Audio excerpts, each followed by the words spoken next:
And by the way, my voice sounds a little weird. I caught the cold from my son. I caught it, and yesterday in the middle of the workshop, I got a cough attack.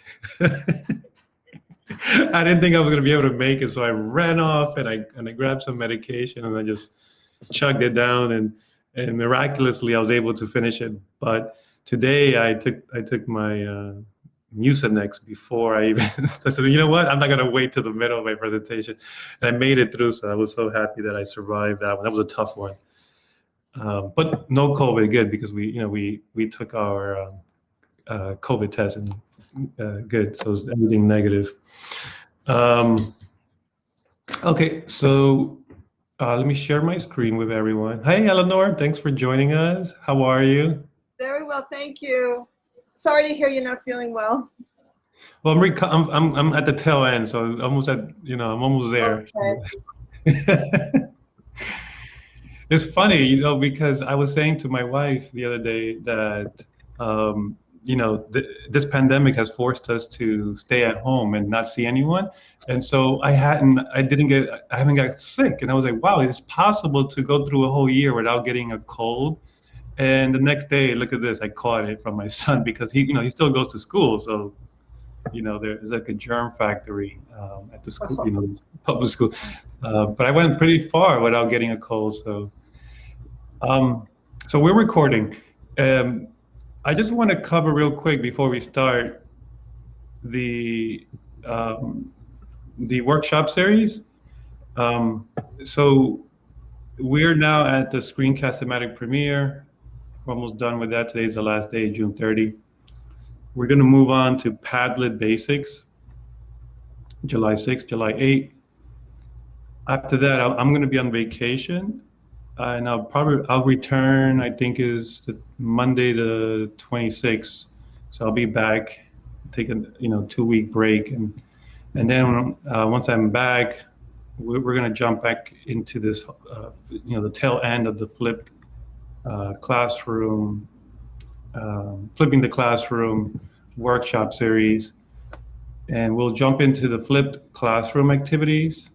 And in this workshop, I'll cover what activities can you bring into the classroom in a flipped classroom model. So this is going to be a fun one. Okay, so Jose, you're talking about flipped as far as online, right? Not only online. This also will apply for face-to-face. Okay. That's a good point. Because with the face-to-face class, the flipped model can also be applied so that the students can watch the videos before they come into your classroom. And I found that unless I require a journal or something that so that they have watched it, they don't come in having watched it. Yeah, so, that's an excellent point. And not to give it away, but that's exactly what we're going to cover. You're on the money. You're on the money there. But without giving it away, that's exactly what we're going to tackle, because that's really the straw that can break the camel's back, right? That could be that missing piece that if not done correctly, the whole thing falls apart. And we're going to cover that in July 27 and the 29th. And we'll talk about just that, exactly what you're talking about. What's going to happen if my students come in and they don't do the required viewing of the videos, they come unprepared, and then the whole thing falls apart because they didn't watch it, right? And so we're going to talk about accountability. We're going to talk about how the students must be held accountable for the work that they need to do before coming to class. So yeah, we'll cover that. We're going to end strong because this is one of my favorite workshops. We're going to turn the tables around here, and we're going to have the students be the producers of video content. And I'm going to show you how you can have your students produce video. And this is an assignment that works great to replace a paper-based assignment. Instead of having students write a paper, if you have too many paper assignments and you want to at least take one off and convert it into a digital storytelling assignment, this is a lot of fun. And we've been doing this one at FIT now. I've been doing it for the time I started, 2 years now, and it's picked up tremendously. I think now it's almost tripled as many faculty that are doing it, and they always come back to me and telling me how much fun the students are having with this one. So it's always fun to see the students work their own videos, and in this workshop I'll give you all the materials. Everything is scaffolded for you. The video tutorial for the students is already made, and I've also custom made video tutorials for specific classes. So this will be a fun one, and that's going to be August 3rd, that Tuesday, and Thursday, August 5th. All right, so that was my little advertisement there. All right, let's start. So where is my Blackboard? Here's Blackboard. Okay, so the way I started this workshop yesterday is I do it twice. Basically, I just talked a little bit about how important video is and how video has become even more important during the pandemic. And for me, I see it only to continue the growth. I only see video becoming more prominent in education. And although it might be a little bit daunting at first, if you've never done any type of video work before, it's still something that's possible. It's not like you're learning to Premiere or Final Cut with a steep learning curve. With practice, you'll get it. I'm here, Jeffrey, Margaret. We have many other people that can help. Also, the video department might be able. I haven't talked to them about that, but like Professor Coquinos. So the support is here. Feel free to do one-on-one sessions with me. I can always send you my Calendly link, and you can pick days if you do need one-on-one support. Basically, what I'm trying to say is that video will just become more and more prominent in education. I see it already. There's many schools that if you're teaching online, you already have to know how to create these videos for your online classes. I also see it jumping from the online environment to the face-to-face classroom. Just like we just spoke about earlier today, that the flipped classroom model can also be applied to a face-to-face classes. So the students can watch those videos before they come to class, and just like a baseball coach or any type of coach in sports, they usually have the students watch these videos of the fundamentals, and then when they come to class, the professor or the coach can really focus on those players or students that are having those difficulty, and do that one-on-one time in the classroom, and really focus in on those who are falling behind or not up to par or not ahead of the game. And this is where the flipped classroom model really works well. It buys you the time to focus on one-on-one work with students, or to even have students discuss amongst themselves and work in peer or do peer-to-peer assessment and things like that. Where otherwise, the whole class will be spent on just a lecture. So that's where the flipped classroom model and video come together. And so I just wanted to say that before we start, because I just feel that video is going to become more and more, you're going to start seeing more and more video, and it's better to start now than wait till, it's just like faculty who had approached me before the pandemic, they already had videos made, and then the pandemic hit. We didn't know that pandemic was coming our way, and then during the pandemic, I had a lot of faculty come to me and say, Jose, you don't know the videos that we did already, I'm using them, during this remote teaching. So it's always about being prepared. All right, so here we go. So I'm going to take it nice and slow. Please feel free to interrupt and jump in if you have any questions. There are no dumb questions. We're all here, and we all could help each other out. So please feel free to stop me and ask questions if you have any questions. Let me first close Screencast-O-Matic because I see that I have it open. I just want to start from the top. There's closed. So Screencast-O-Matic can easily be accessed from your Blackboard course. So if I go into Blackboard and you land on the this is the landing page on Blackboard, and if you look to your right, there's your list of courses. I'm going to go into my sandbox just for demonstration purposes, but that could be any of your course, whatever that course is that you're teaching.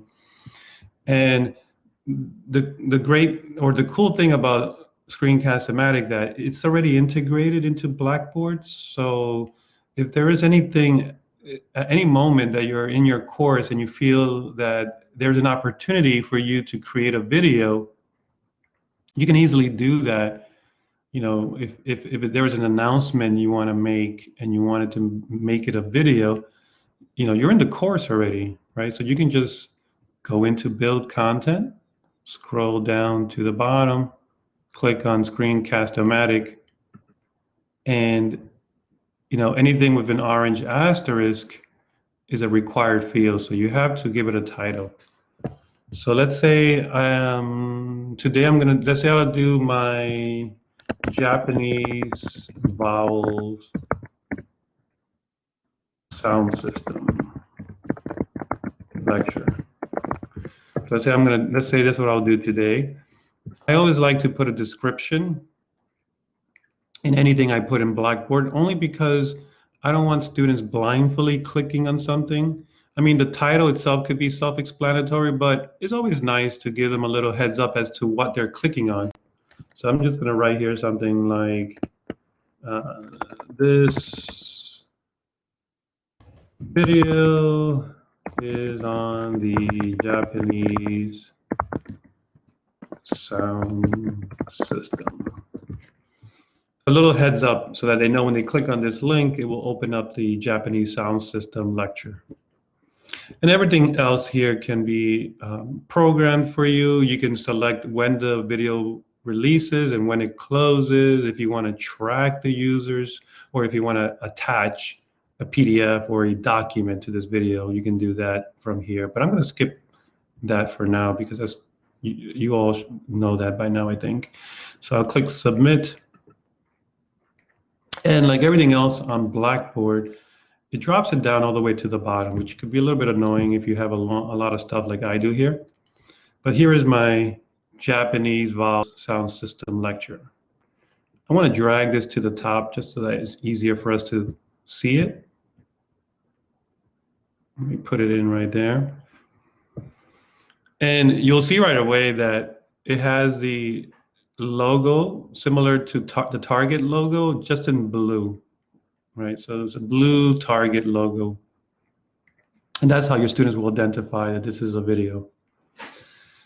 So as of right now, this link is basically an empty link. There's nothing in here. I haven't put anything other than the title. So if a student clicks on it, it's just not going to show anything, right? It just, for me as an instructor, it shows me the Screencast-O-Matic page here. And what we're seeing here is at the bottom, we're seeing a library of all my pre-recorded videos that I have uploaded to Screencast-O-Matic.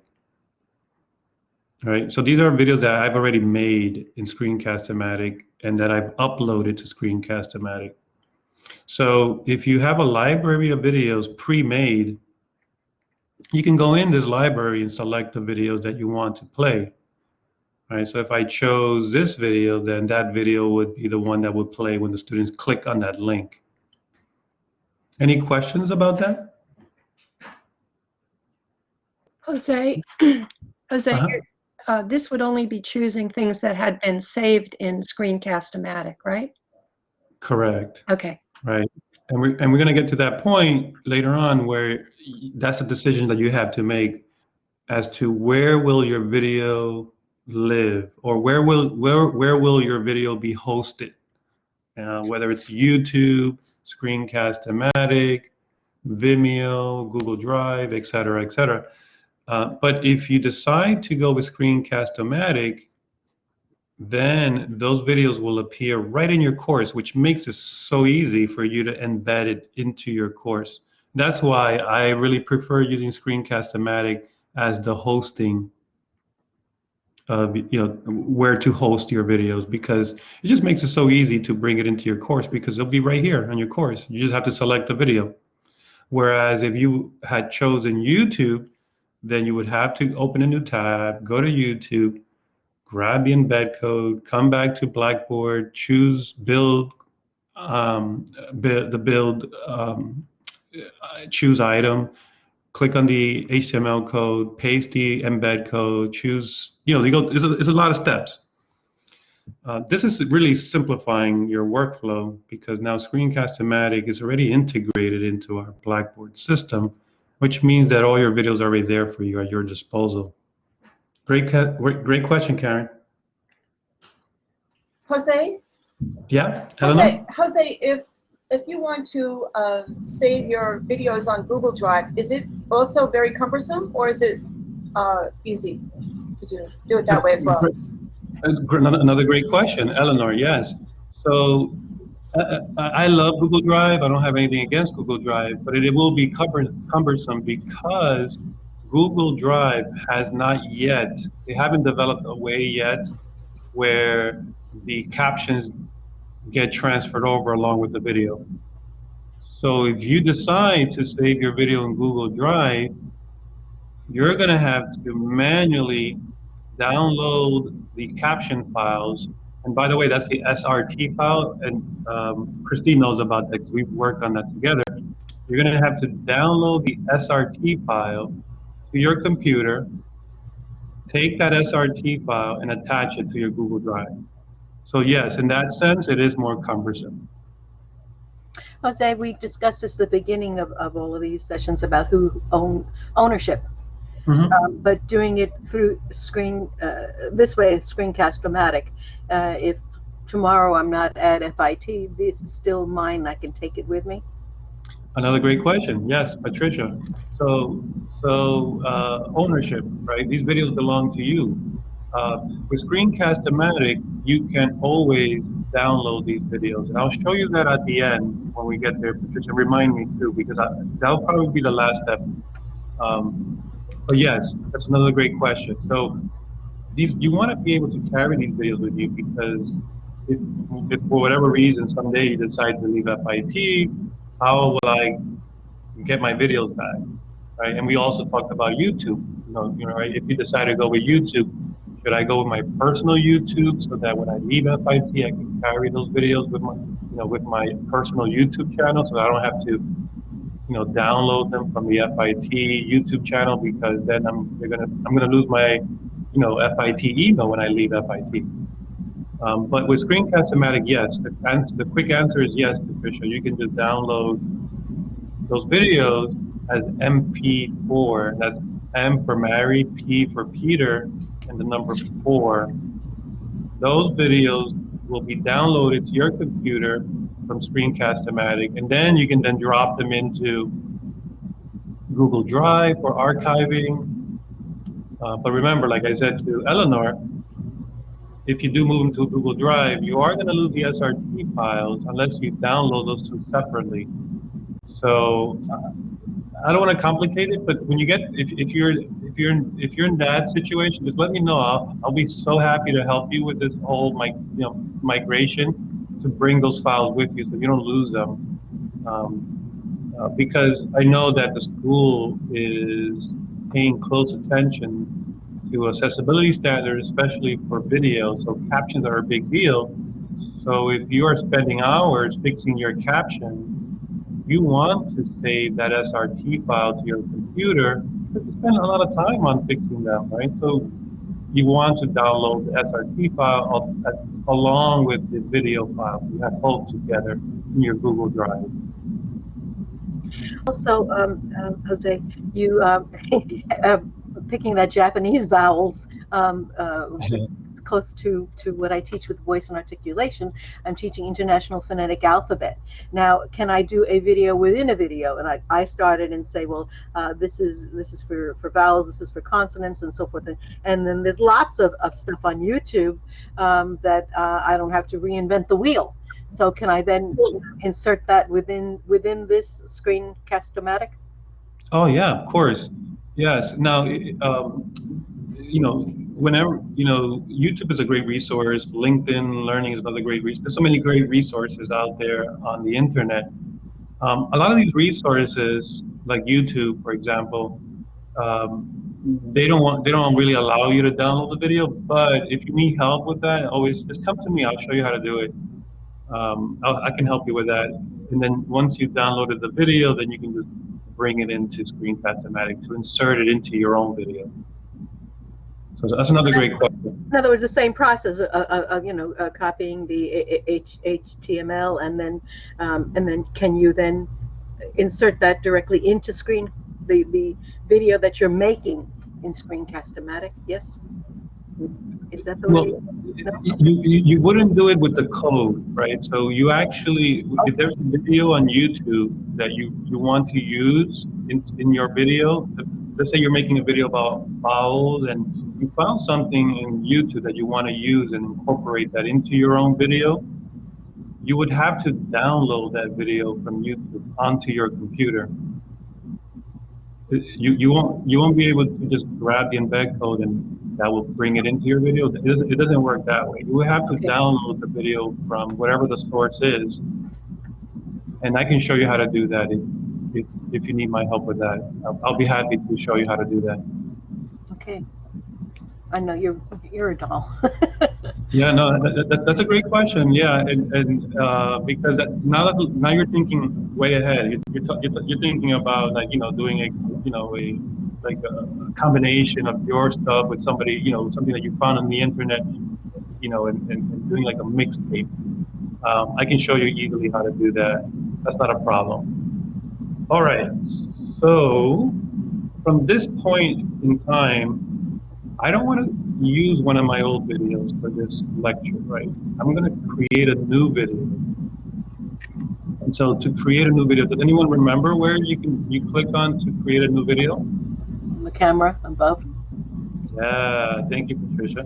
So this will definitely launch Screencast-O-Matic for you. You can also launch Screencast-O-Matic from your dock if you already have it installed in your computer. But you know what? I'm just following the workflow through Blackboard because I like, if I'm going to be in Blackboard working in my course, let me just follow this workflow. You can always access Screencast-O-Matic from here too. So here, I'm going to click on the launch recorder at the top right-hand side here. So I'm going to click on that. And it says launched. And there's Screencast-O-Matic right here, and here's my little talking head video. Talking head, by the way, just to recap, is a video that is from the top of your head to your shoulders, and I'm talking, so basically my head talking. And so that's why we usually call this a talking head video. I'm going to be covering, I'm sorry, yes? Oh, Jose, is there any way to enlarge the talking head screenshot and make it so that it's clear? Because I tried it and it was so small, and the quality of the picture was poor, at least from my what I could see. From what I could see. Yeah, that's a great question, Eleanor. I'm getting a lot of great questions here. This is awesome. I love you guys. We're gonna cover that, Eleanor, in the post. But I'll show you when we get to post. You can't do it here. As you can see, I can move it around, but I can't really enlarge the box. But when we get to the post-production part, after the video has been recorded, I'll show you how you can do that. Okay. Thank you. So keep that a reminder if I forget when we get to that part. Okay. When we get to the post. Okay. Yeah, we're getting a lot. I love these questions. These are really good questions because I can tell you guys are thinking ahead and you know how that feels when your students are asking great questions like that. Yeah. Now, one of the reasons why I love Screencast-O-Matic is because it's so minimal. It's just, you know, it's just a little thing here. And if it's blocking the way, you can always click the X. Now, this is the only gripe that I have. The minor, it's kind of minor, but it's the only gripe that I have with them, that I wish this X was a minus. Because as a user interface designer, if I click an X, that means it's going to close something. But it doesn't really close the program if you click on the X. It's still, Screencast-O-Matic is still open, as you can see here, it's at the bottom. So this is really, if I click on the gear icon, it comes back up. So basically, this is just really minimizing this little, you know, this little square here, or rectangle, whatever, here. So just keep in mind that the X will not close Screencast-O-Matic. It's just to minimize it so that it goes away and then you can actually work on your screen. So don't be afraid to click on the X. That's what I'm trying to say here. And if you want it to come back, just click on the gear icon. So right away, we have three options. Record the screen, which would be perfect for someone teaching Excel, PowerPoint, anything where the students are following you or shadowing you as you're doing something on the screen that you want them to follow you or look at what you're doing on the screen. It would be screen capture. Webcam, and by the way, webcam is the camera that's on your computer. You might have a dedicated camera that's already installed in your computer, or a dedicated camera would be a camera that you connect separately to your computer, or a webcam that's already installed in your computer. This is just a camera. So when you hear webcam, think of the camera that's going to be recording your face or your talking head. So in this case, if I wanted to do just a talking head video, I would just click webcam, and there I am. And it looks like I need to shave my face. I didn't realize that. But if we go with both, you get the best of both worlds, right? So we can record the screen as well as my talking head video, which I can move anywhere on the screen by left click and dragging it, and I can put it anywhere on my screen. The Jose, next thing. Jose, I have a question about the audio. I have these this headphone I'm wearing, and I'm just wondering if my voice is better than is it improved? In other words, if I just use the audio sound coming from my computer versus wearing this, would you be able to hear my voice? Would my voice quality be better on your end? I don't know. I don't know how I sound, how different the sound might be with or without these headsets. That's always a tricky question, right? Because if you have a microphone that's omnidirectional, which picks up audio from all angles, you'll get more ambient noise. But if you have a microphone that's just picking up directly your voice coming from the source and not picking up from all the other angles, those are the microphones that you work best. Like those are the Yetis, the Snowball mic, those type of microphones. I'm using the internal microphone on my MacBook Pro, and that works really well. I worked with a lot of video people, and I've seen some of them sometimes, which is funny. I thought it was funny. They would take a laptop and they put a blanket over their heads and create this dome. You know, I don't know. People do these funny things. I would say just record yourself with both devices and then listen to it back and see how you sound, or send it to somebody for critique. You know, maybe Patricia. You can send it to Patricia. She'll, you know, or me, or somebody that, or Patrick, and we'll listen to it and let you know, hey, this one sounds a little better than that one. Okay. I know Professor Coquino did that test with his microphone. I think it was the first or second workshop where he was switching between the microphone on the laptop, and then he switched it to a dedicated microphone. It did sound different. Okay, thank you. So that's more about testing it. seeing what works best or which sounds better for you. Right. Thanks. Sure. And if you need advice, if you're looking to buy one of those microphones, I'll be happy to send you some recommendations. If you either Michael Coquinos or myself, we can always send you some. If you're looking to purchase something like that, we can always. But the laptops nowadays, they come with really, really good microphones. Like the one I'm using, the MacBook Pro, is really good. Mm. I think you have that one too, Eleanor. I'm not sure. Okay. The next thing is the max time, right? With the free account, we were limited to, I think it was 15 minutes back then. But now we have unlimited.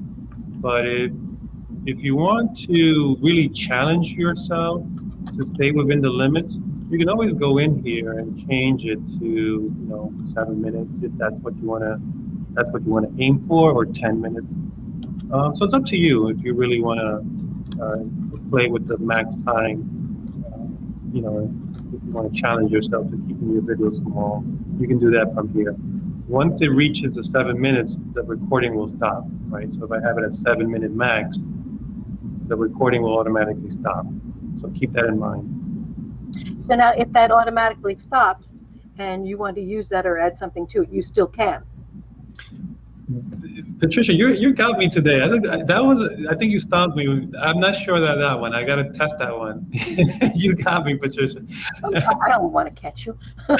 No, that's a good one. No, you know what? I only say that because whenever I get questions like that, I'm gonna have to. I get it. It's so stuck to me that I have to go and find out if the answer really, if it does or not, because that's a great question. Because now, if it's 7 minutes, right? Can I record more? Right? If I do reach the 7 minute limit, if I do, record more, will it let me, or will this red thing go off? Right? It won't let me even click on the red button. I'm gonna test that one. That's a good one. Jose, can you show how you change it from from 0 max to 7? Sure. Yeah. So to the right of max time, there's a little a play button, almost looks like a triangle. If you click on that, then you can either type in. Oh, I see. Yes. Or, I had 7 there. I don't know, before I had 7 minutes, but you can always type in. If I say, for example, 12 minutes. Oh, sorry, that's hours. Keep in mind, make sure that. This is 12 minutes. Now, oops, I would type in, let's say 9 minutes, and then I would click there. Now you see 9 minutes here, right? So if I want to make 10 minutes or 11 minutes, see how it reflects the max time right here. Oh, do you uncheck where it says no max? Oh, no max is checked. Oh, the check came out. Was eliminated automatically. Yes. Exactly. Okay, Once you enter the time restriction here, it will uncheck it for you from the no max. Got it. It's just a silly question. How many hours will it allow you to do?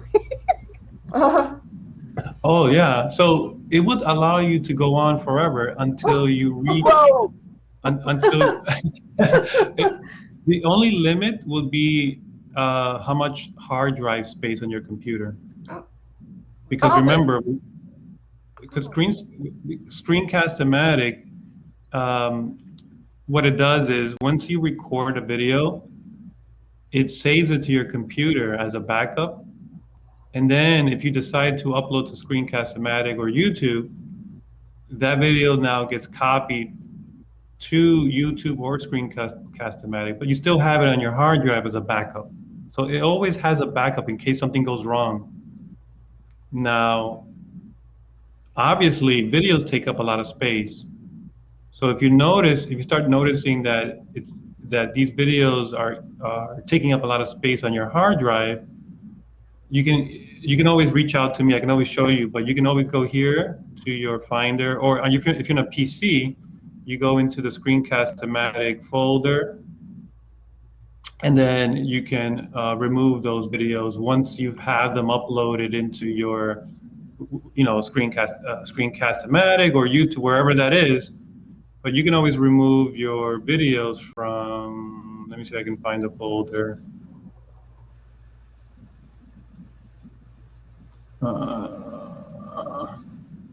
I can show you, we can do this one-on-one, because I don't want to go through this Well, right now.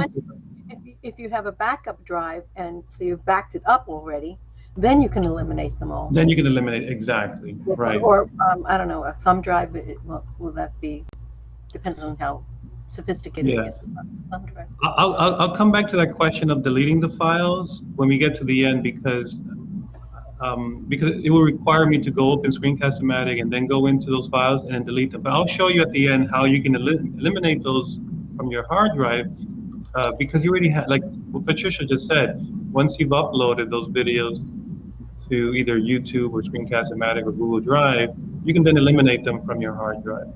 Screencast-O-Matic will not delete them for you, obviously, because it can't read your mind. If you want them on your computer, you can have them on your computer. So it won't delete them for you unless you want them. But obviously, there is a limit. That was a great question, Patricia, that said, you can record as long as you want, but remember, this is taxing on your hard drive. So it's really going to be unlimited until your hard drive gets full, and then the recording will stop. Okay. So let me open the interface one more time, because there's a couple of things here I want to show you before we move on to the recording. And so the next thing is size. I don't think you really need to change much, change this very often, but I'll cover it real quick.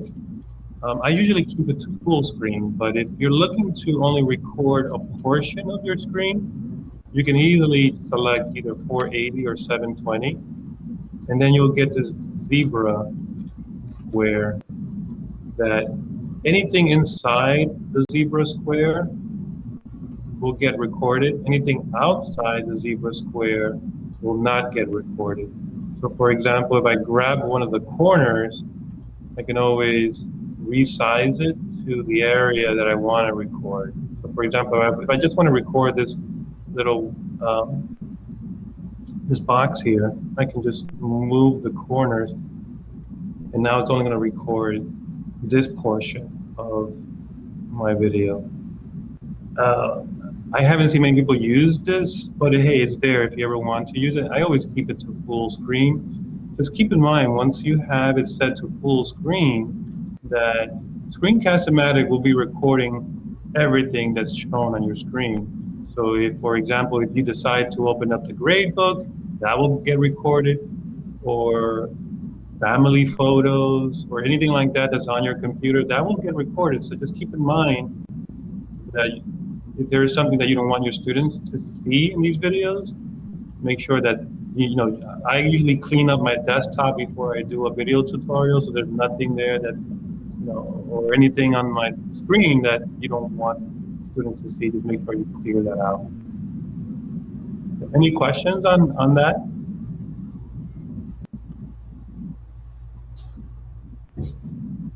Okay. And then we got narration, which is the big, with Professor Kukino's, we talked a lot about audio and how important audio is. If you don't have the green decibels moving left to right, that means that the computer or Screencast-O-Matic is not picking up your voice. So make sure that this is moving before you hit the record button. If this is not moving, it might be that you have selected the wrong microphone. And going back to Eleanor's question, if you decide, this is where, Eleanor, you would then decide which microphone to use from this list of microphones. So if you decided to buy a Yeti microphone or a Snowball microphone or a, what's the other popular one? Sam's, I'm forgetting some of it. I know Yeti is the big one, Snowball mics. It will show up here, it will say Snowball microphone or the Yeti, and then you would just check that box. And then once you checked it, you'll come back and just make sure that the green decibels are moving left to right. Jose, I'm sorry. Okay, thank you. Jose, you said the Snowball or the Yeti. On my computer, there's a jack, an input jack, for. So that's what I have. I have this. Oh, you can't see me. Let me just profile. I have this right here. You see?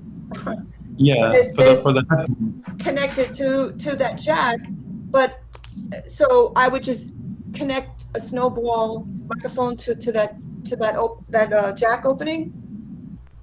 That port? Yeah. Those microphones usually work with the depending on your computer. Also, make sure if you're on a Mac, you have to be careful because the Macs have more limited connections, right? If you're on a PC, you probably will get different types of connection, like USB, depending on your computer. Okay. So make sure, because these mics, like the Yeti and the Snowball, they won't connect with that jack. They will probably connect with the USB or the on the Mac is the USB-C. Oh, okay, got it.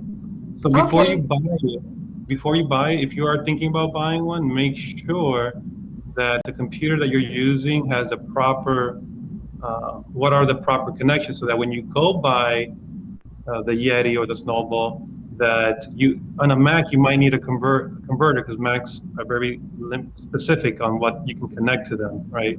On a PC is a little bit much more open as to what you can connect it to, it might vary on a PC. There are different PC vendors. At HP, might have a different, depending on the computer you have. Just make sure that you check what are the when you can plug into it. And so when you go to the store, then you say, well, I have this type of port on my computer. This is the port that I need to connect it to. And you might then need a little converter that will connect to your port. Okay. Thank you for that explanation. Is Logitech a good enough mic? Logitech is another good one. Logitechs are great also for webcams. They have amazing. I have a Logitech webcam, a dedicated one. Yeah, those are really good. I have one that's, I think, 720, high definition quality, and those are good because you can plug it into your laptop, and then you can move them or place them anywhere, as opposed to having a laptop that you got to go like this and move the whole computer. You know what I mean? Yeah. So that allows you more flexibility as to, especially for demonstration videos. If you're sewing or stitching and you want to move the webcam around, those dedicated webcams are better than, much more flexible is the word I'm looking for, than having a laptop. You have to kind of like, how am I going to put this laptop so it doesn't fall on the floor and crack the screen? That's my biggest fear. Sometimes I got to get an angle and I can't get the perfect angle, and I have to like mount my whole laptop on somewhere and pray that it doesn't fall down and crack. So these are the things that you gotta worry about now. Yeah, these are great questions. The last option I'm going to cover here is computer audio, and you'll rarely ever use this. The only time that you'll use computer audio is if you're going back to what Patricia said, or Eleanor. I think it was Patricia or Eleanor that said, I want to use. I think it was Patricia said, I want to use a video from YouTube and I want to incorporate that into my video that I'm making. You can actually turn the computer audio on like this by clicking on it and turn it on. And basically what that is doing is that it's going to pick up any audio. Let me turn this one on. So if I turn off my voice and just record the audio that's coming from the video that's being played, that I'm recording it, then I'm only going to get the audio that's coming from the video that I'm recording. I don't know if I explained that or clear. Let me make it clearer. So in other words, if you're doing a video within a video, you really have to physically set up the audio with it. Yes. So let's say Patricia, going back to your example, you said, okay, I'm going to do my vowel video and I'm going to YouTube to record a video. So I'm going to do screen. I'm going to go to YouTube. Oh, I'm already in YouTube. Yeah, I was watching this video yesterday. So I want to record this video, and I want to use this in my video. So what I'm going to do is I'm going to record full screen, turn off my audio because I don't want my audio to, I don't want to hear my voice, as I want to hear the video's audio. So I'm turning off my microphone, but I'm turning on the audio that's coming from the computer, right? So look how you would do this. So then I would make this big, maximize the video from YouTube. All right, so now that this video is covering my full screen, and then I would click on the record button on Screencast-O-Matic. It's going to give me a countdown. Okay. And then I would click play. I'm going to be still continuing to use these technology tools to engage, even though I'm going back. Oops, I fast forwarded. There are some parts of online teaching that I'm going to miss, which is having that the digital whiteboard. The chat function has been amazing. So basically what I'm doing here is that I'm recording a video on YouTube, and my audio is not going to be recorded. So let me play that back so you can see what I'm talking about. So let's play it back.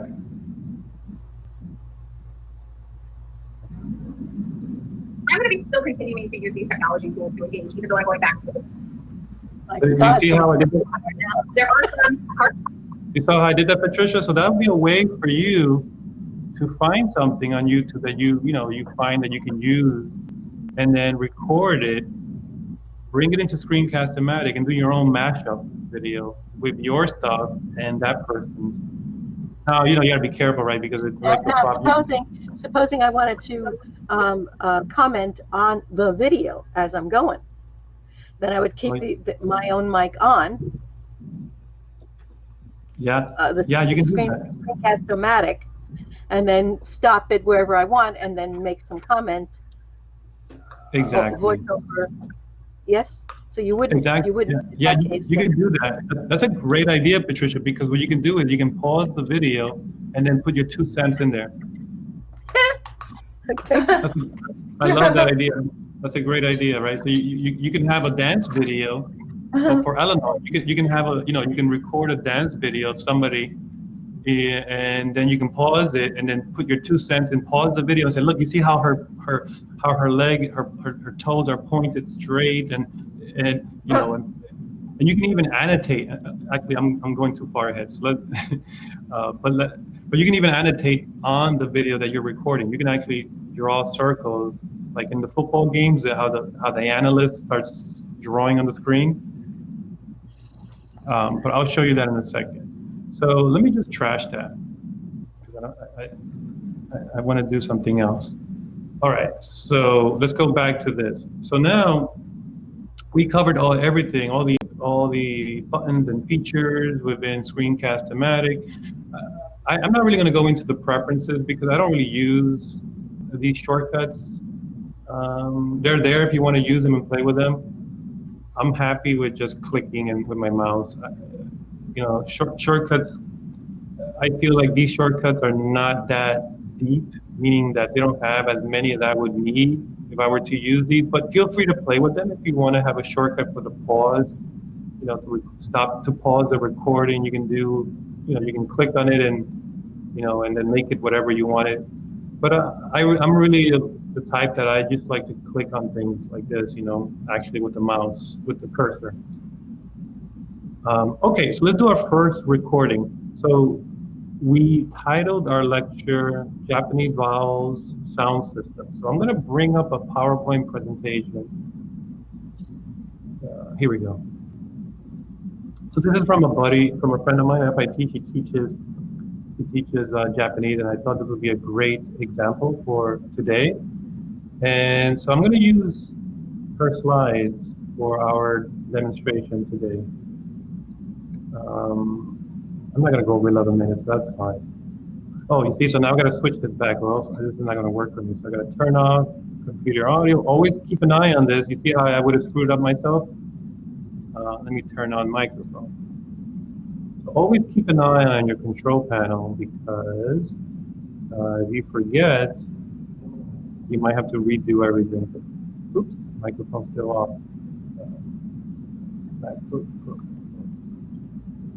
Default audio. There we go. Now we're back to my voice.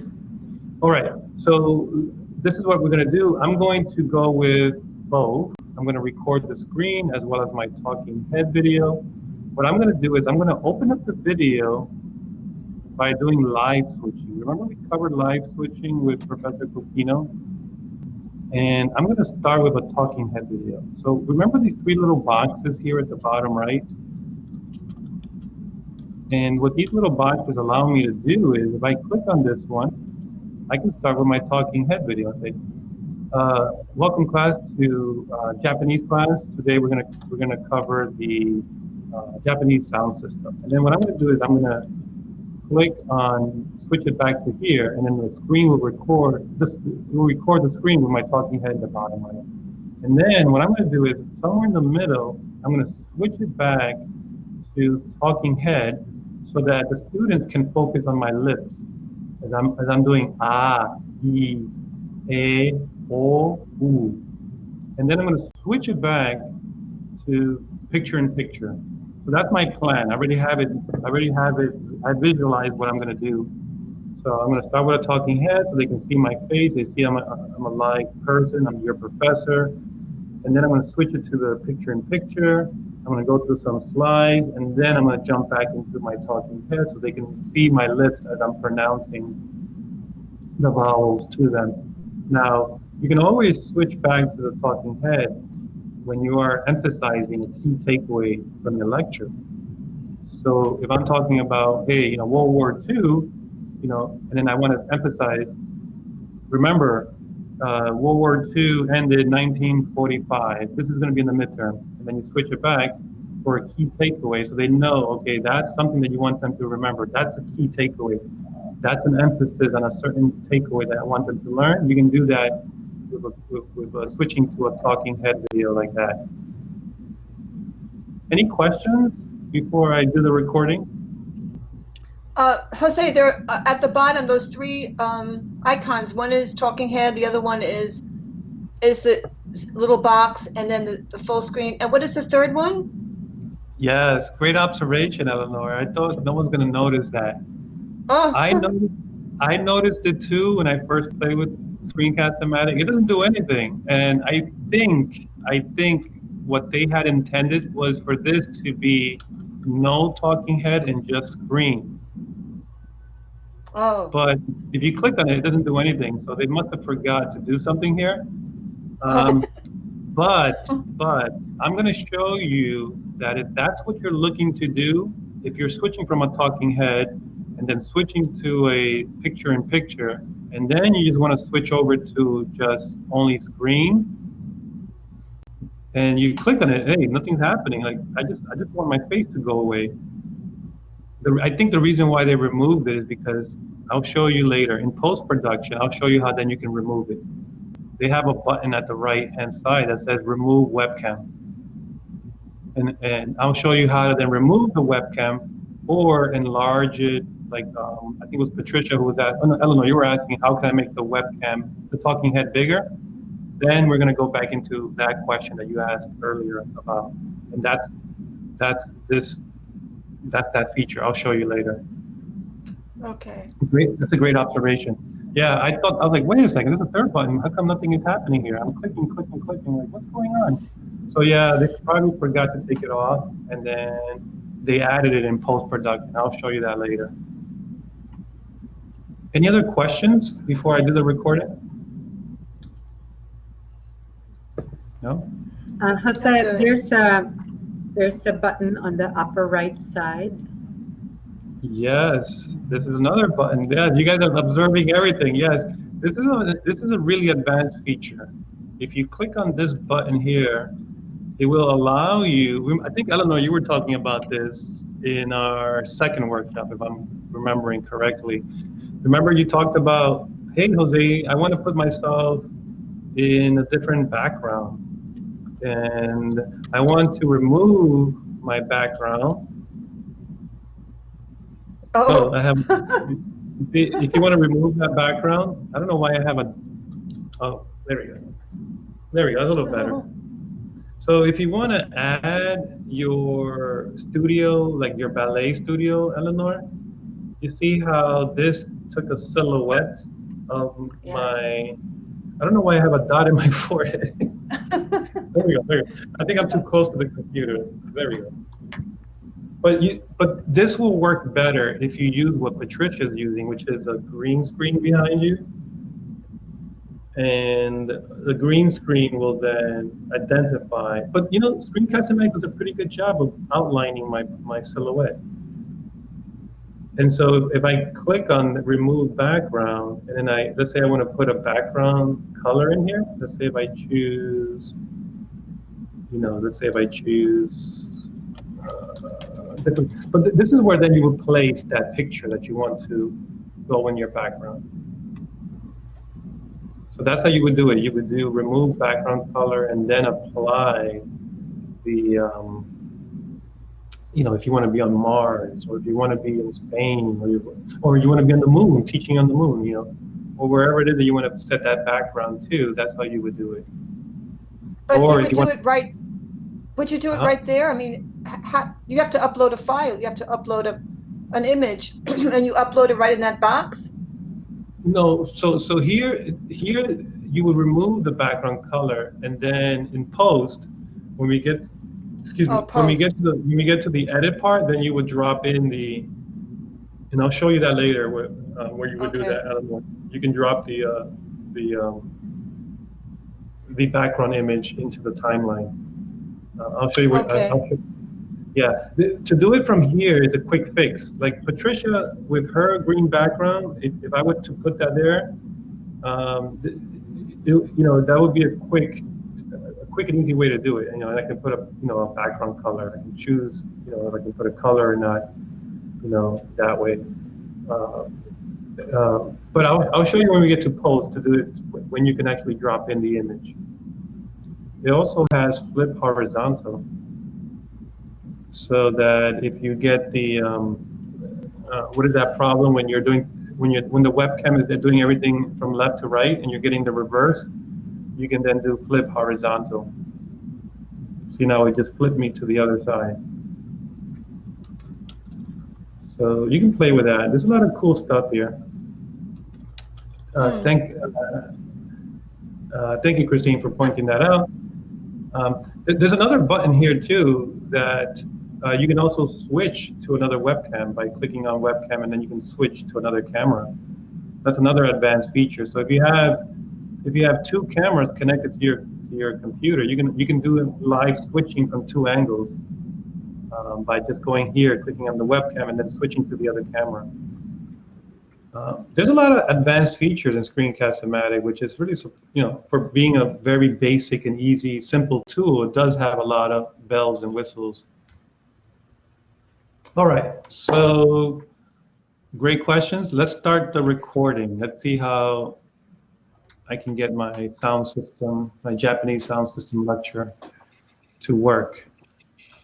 Before I start, I also want to mention that you can also draw on your slides using the Screencast-O-Matic drawing tool. So, for example, if I click play from the start, and if I wanted to say, think of Japanese words you know, and if I click on the pencil tool on Screencast-O-Matic, if I say edamame, right? So I can just outline edamame, right? So you see how I just clicked on the pencil tool and I can just write anywhere. You can also use the pencil tool on our previous example when I was recording the YouTube video. Like I said, you can take the pencil tool and record on the actual video that you're recording from. So Screencast-O-Matic will let you record, will let you annotate or write on anything on your screen. Jose, yes? Can you do this in post-production? Like, you notice, you listen to the recording, and then you notice that you wanted to underline something or point to something. Can you do that in post-production or only when you record? Yes, you can do that in post-production. You can actually annotate after the fact, and I'll show you that later. But that's another great observation. Yes, you can do that in post. Great question. All right. You can also use, if you're a PowerPoint user, if you don't want to use Screencast-O-Matic to draw, you can also use, let me just delete this and start over. You can also use PowerPoint drawing tool, which is right here at the bottom left. See the little pencil icon right there? If I click on the little pencil, I can click on pen, and I can say Kodama, hiragana, right? So I can circle. You can also use, and by the way, it's like Blackboard. You have to move the cursor. You see how it's disappeared and it comes back? That type of thing. So don't panic. It's still there. You just have to hover over it. See how I move away, it disappears. If I move over it, it appears. If I want to switch it from a pencil to a laser pointer, I can also use a laser pointer. Again, this can be used to draw the attention, right? Draw the student's attention to a certain part of your slides. Say, oh, the sound system. You know, you can use that so they can look at what it is that you're saying. Sound system. You can also, what else is cool? You can also do a highlighter, eraser. I mean, there's a lot of cool stuff here that you can play with. And this is all on the PowerPoint side. Okay? So feel free to either use this. Eleanor? Yes, I didn't know about how hovering. I wasn't aware of that hovering over to pick, so that Screencast-O-Matic would then pick up these controls that would only apply to PowerPoint. Is that right? Yeah. So remember, these tools that I'm pointing to right here at the bottom left, these are specific to PowerPoint. So even if you're not using Screencast-O-Matic, you can still use these tools with PowerPoint. Okay. So these are specific to PowerPoint, and this one is specific to Screencast-O-Matic, the pencil. Okay. So how did you get the PowerPoint tools up? So just by hovering, just going to the bottom corner. In other words, this whole thing is a PowerPoint. Exactly. Oh, okay. Once you open up your PowerPoint slide and you start present mode. Once you're in present mode, on the bottom left corner, this will be there for you. Again, there are many versions of PowerPoint, but if you have, the most recent, I think most of them will have these presentation tools. I tell you, PowerPoint is really, really powerful. I mean, there's a lot of features in PowerPoint, which blows my mind away sometimes. I can't believe how much stuff they packed into it. Right. You can go back to the arrow. Yeah, I went back to the arrow. You can play around with it. I mean, there's so many different, I don't know what the hidden does, so I don't know. Hidden, I think, it goes away. The arrow goes away. Oh, and look at that. That makes it hard for me to find where I can switch it. Oh my goodness. Oh, what a mess. You see what happens when you start playing with things? Let me end my show. Yes. But it's okay. Never panic. You come back and do it again. It's no big deal. Oh. And remember, you have to click play from the start, and there is back again. You see it? Oh. So, Jose, I'm so glad that this happened, right before our eyes, because I was having a hell of a time. A hell of a time in PowerPoint. I had my slides, and then all of a sudden, it seemed like on its own, PowerPoint went into a master slide, and I couldn't find my slides because it was a different. It was a different view or whatever. And I said, well, that can't be. So I had to fish around and go back to my slides. So that PowerPoint is probably too sophisticated, because if you don't know to expect these things, you're gonna get lost. Right. Lost in the sauce. Lost in the sauce. Lost in the sauce. That's a good one. Yeah. Yeah. The more things you pack into it, the more you can easily get lost into all these little features and things, like Yes. all these extra features. So you're right. Yeah, I hear you. Lost in the sauce. Any other questions before? Any other questions about these other features here at the bottom? There's other things like you can go to presenter view. You can do this one will show the captions. If I had the captions turned on, you see, I have it in Spanish. And that's the other thing you can do. But you see now it's translating in Spanish in real time. Oh yeah. I mean, there's a lot of fancy stuff in here. See, now I want to turn it off. I can't turn it off, so I just got to do the end show and come back and do it over again, which is okay. No, So, that's better because then we see. yeah, I know. This is good because, see, look at that. Thank you for using subtitles. So even they give, always use subtitles. No, I don't want to turn it on. I don't want to. So at least they asked me, which was nice of them. Do you want to turn it on always? All right, so here we go. I think I'm ready for my recording. And I actually want to start with the second slide. Here, let's start with this. But remember, I'm going to start with a talking head video. I'm going to introduce myself to the class. I'm going to then do a live switch to a picture-in-picture. And then I'm going to focus. I'll tell students, focus on my lips, see how I'm pronouncing the vowels. And then I will switch back to a picture-in-picture. All right, so that's my game plan. Let's see if everything goes according to the because you never know, things might go wrong, but we'll see. Oh, I'm noticing that I don't have picture-in-picture, so let me make sure I got that right. Let me make sure I got everything working fine. Let's go here. Oh, I do have both. So where is my other camera? What did I do? Let me just press it again just to make sure I got that working because I don't want to do the recording. There it is. Okay. See how if something doesn't seem right, just close it, open it back up, and like I was messing around with all these features and I kind of threw things out of whack, and I just closed it and opened it up again and just make sure that things are looking correct, so I don't have to redo my video. I just want to make sure I get it right in the first time.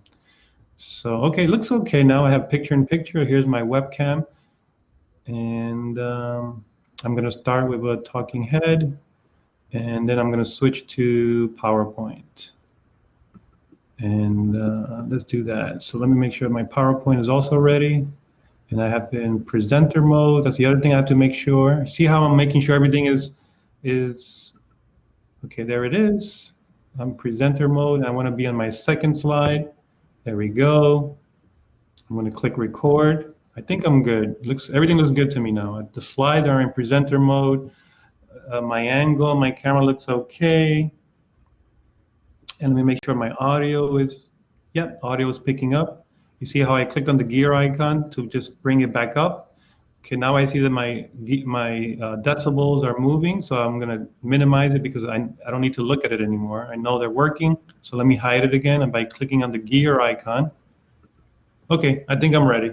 So that's the preparation I did right there. Just, took me a few seconds, maybe 10, 15 seconds.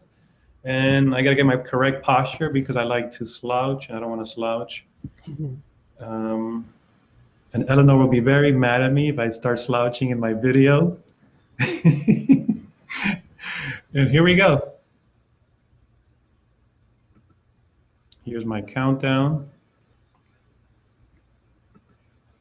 Hello, class. Welcome to my Japanese course. Today we're going to cover the sound system.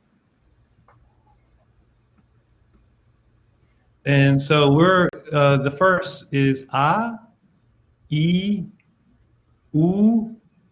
E, O. And I'll repeat that one more time. We were saying A, I, U, E, O. This is the Japanese alphabet. And here are some words in Japanese just with the vowels. So for example, we have ai, ie, oi, ue, aoi, ie, e, ui, and let me switch that back. And so you see, if I make a mistake, like right here, I kind of struggled there with my pen, switching back to the talking head. It's okay. Remember, we talked about this with Professor Kokino's. Video is very flexible, so I'm actually want to make this little mistake here so that when we get in post, we're going to cut this out later. Okay, class, I hope you enjoyed the Japanese sound system. We covered the vowels today. For homework, make sure you read chapter 1 and 2. Have fun, enjoy, and I'll see you next time. Okay. All right, so there I stopped it. Our video took 1 minute and 47 seconds. So I did live switching. I started with the talking head. I went into picture-in-picture. I used the pencil tool. I annotated on my slides. I switched back to talking head. I ended it strong with a call to action, having them do homework and whatever it was they needed to do. So that's my call to action. And then I stopped it. Any questions on that? No questions? Okay. And so now I have this new, I have Screencast-O-Matic here at the bottom left. Now I can record more if I want to. If I forgot to say something, I can go to the end of the video or any point in the video and just click the record button, and that will record over. I can trash it by clicking on the trash can, or I can hit done if I'm happy with it. Or if I want to preview the video, I can click on this triangle here. This is the play button. So let's just watch the video for a few seconds. Let me click on play. Oops, I want this to go away. Yeah. I want to switch back to, let me come back over here. Now my play button is hidden behind my screen, my playback. Let me see if I can get it back.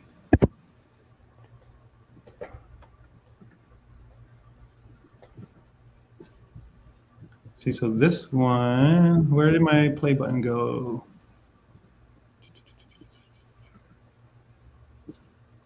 That was behind this thing. Let me see if I can get it. Let me minimize my screen.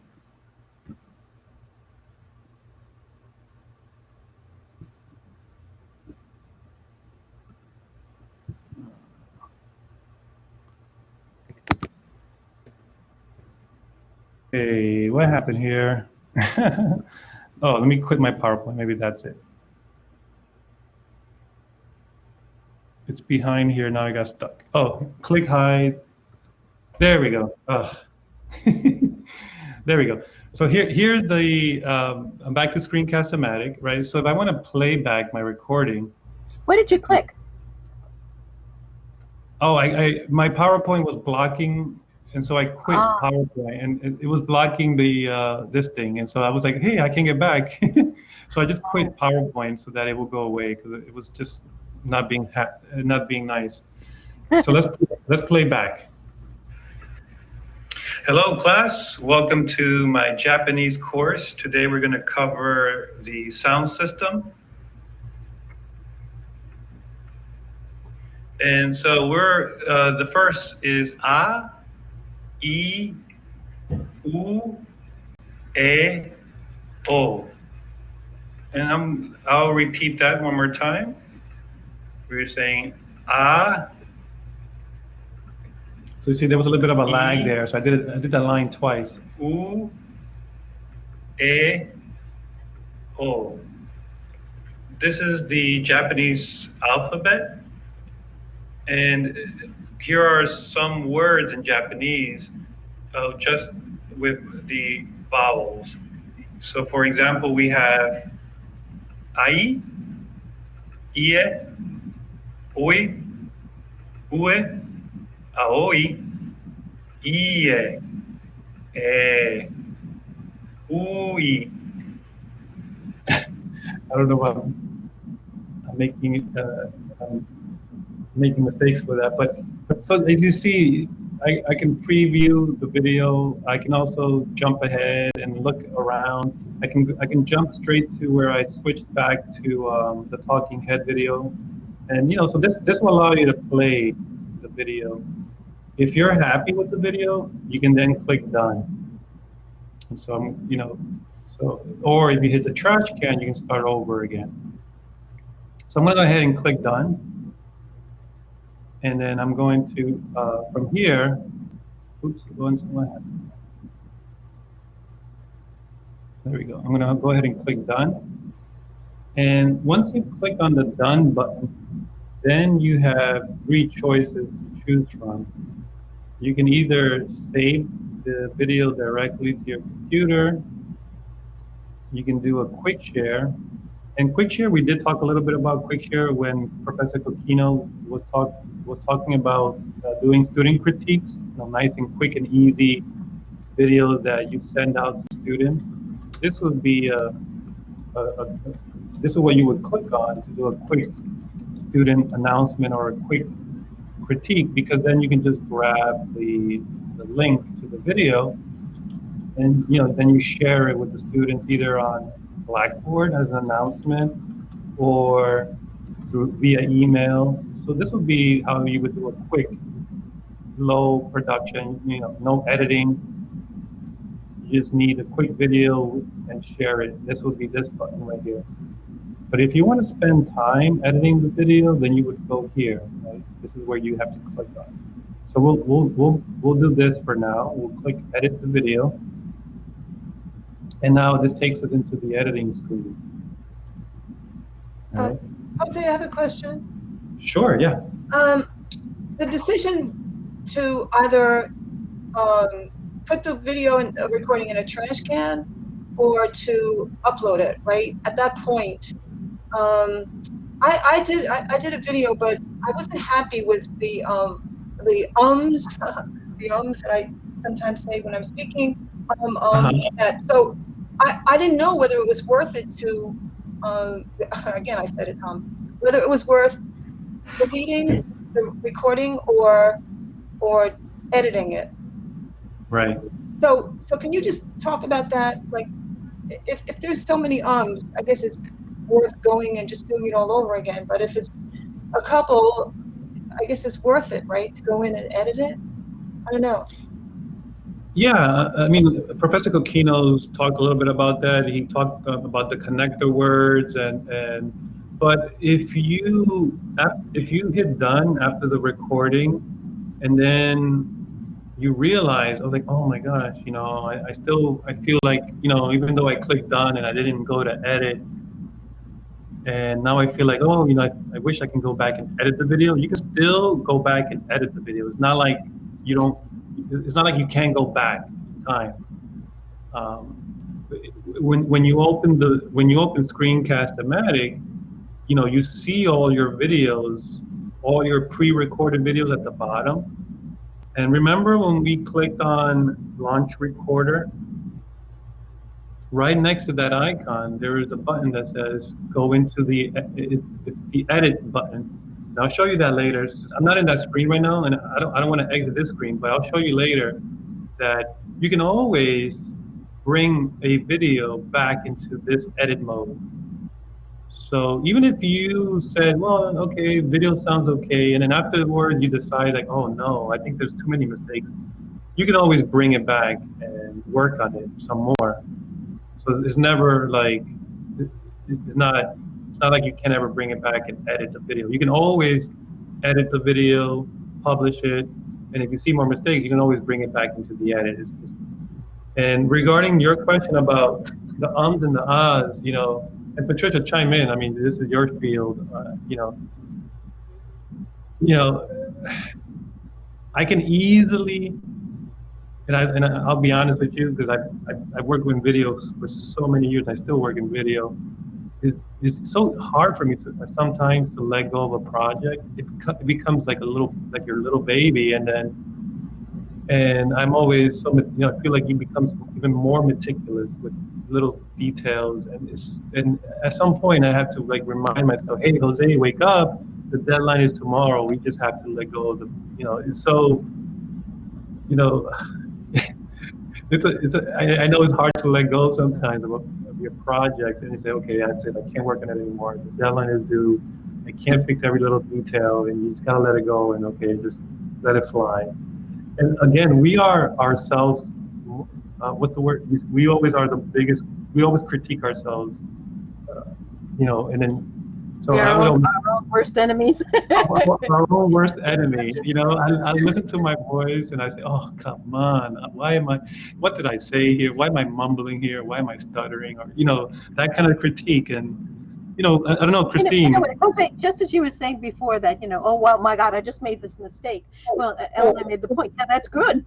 Because here we have an example of how to get out of those mistakes. And that's the most troublesome, I find, is that, it's easy when somebody says, okay, go from A to B, but maybe there's an A1 to go to B that, is not explained because it's assumed. But making the mistakes sometimes is the best learning tool. Yeah. Does that make sense? And Patricia, any advice on the connector words? I think that sometimes it makes you human. I just always go to the expert. I mean, Patricia, this is what she does. This is what she does. So I mean, if it gets in the way of the idea, and it becomes a real mannerism, then of course you're going to trash it. But if it's a couple of those, hey, this is, we're not, what do I say to my students is, are you a robot or are you a human being? Are you going to make mistakes? Yes, but that doesn't mean that, you're never going to be perfect, but that doesn't mean that you can't be excellent.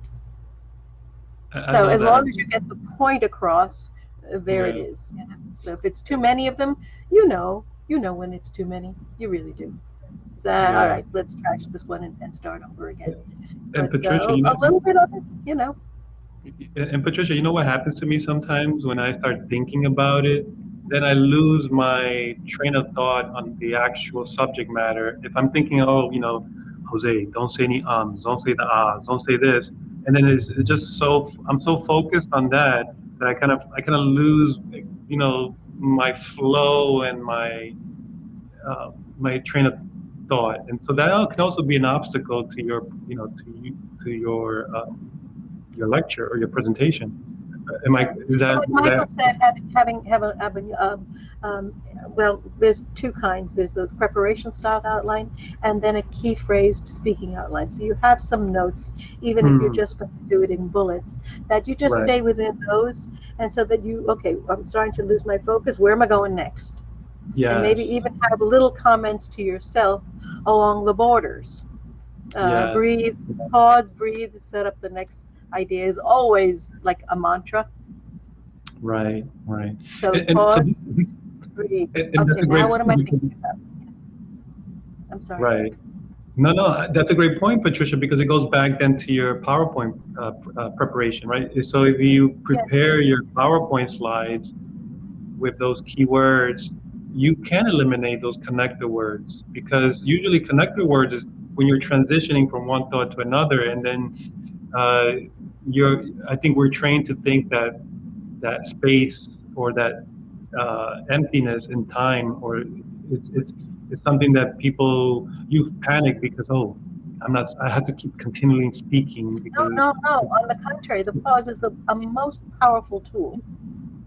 I know, exactly. You're going too fast, and then maybe slow, but pause, let the audience's computers catch up the ideas that you're trying to give. Exactly.